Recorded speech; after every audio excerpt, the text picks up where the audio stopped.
The Pilgrim's Progress by John Bunyan, first printed in 1678. This particular version, slightly modernized by Barry E. Horner.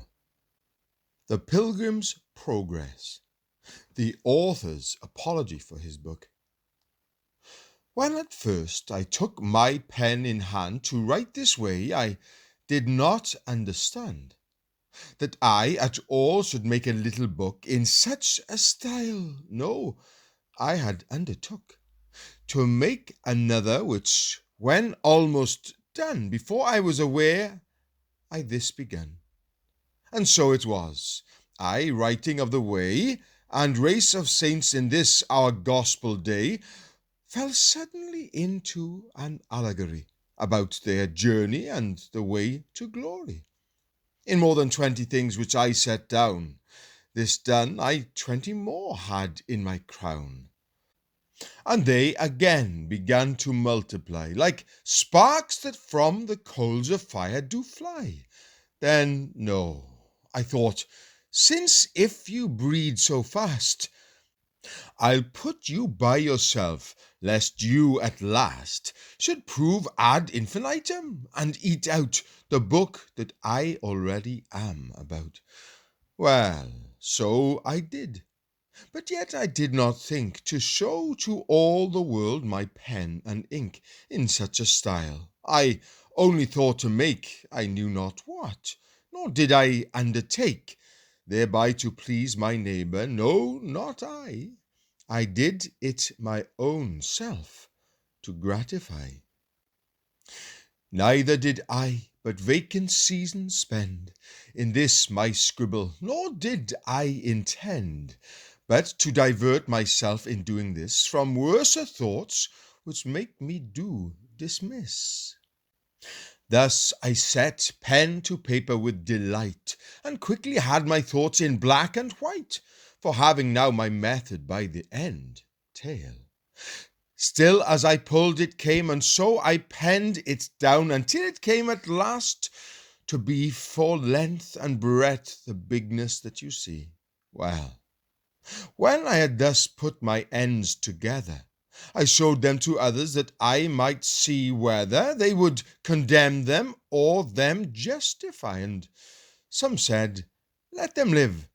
Some, let them die. Some said, John, print it. Others said, not so. Some said, it might do good. Others said, no. Now I was in a strait, and I did not see which was the best thing to be done by me. At last I thought, since you are thus divided, I will print it, and so the case decided. For, thought I, some I see would have it done, though others in that channel do not run, to prove then who advised for the best. Thus I thought fit to put it to the test. I further thought, if now I did deny those that would have it thus to gratify, I did not know, but hinder them I might of that which would to them be great delight. For those that were not for its coming forth, I said to them, offend you I am loath. Yet since your brethren pleased with it be, forbear to judge till you do further see. If that you will not read, let it alone. Some love the meat, some love to pick the bone. Yet that I might them better palliate, I did too with them thus expostulate. May I not write in such a style as this, in such a method too, and yet not miss mine end, your good? Why may it not be done? Dark clouds bring waters, when the bright bring none. Yes, dark or bright, if they their silver drops cause by descent the earth to yield in crops, give praise to both, and carpeth not at either, but treasure up the fruit they yield together. Yes, so combine them both, that in her fruit none can distinguish this from that. They suit her well when hungry, but if she be full, she spews out both, and makes their blessings null. You see the ways the fisherman does take to catch the fish, what engines he does make. Behold, how he engages all his wits, also his snares, lines, angles, hooks, and nets. Yet fish there be that neither hook nor line, nor snare, nor net, nor engine can make thine. They must be groped for, and be tickled too, or they will not be caught whate'er you do. How does the fowler seek to catch his game? By varied means, all which one cannot name. His gun, his nets, his lime twigs, light and bell. He creeps, he goes, he stands. Yes, who can tell of all his postures? Yet there's none of these will make him master of what fowls he please. Yes, he must pipe and whistle to catch this. Yet if he does so, that bird he will miss.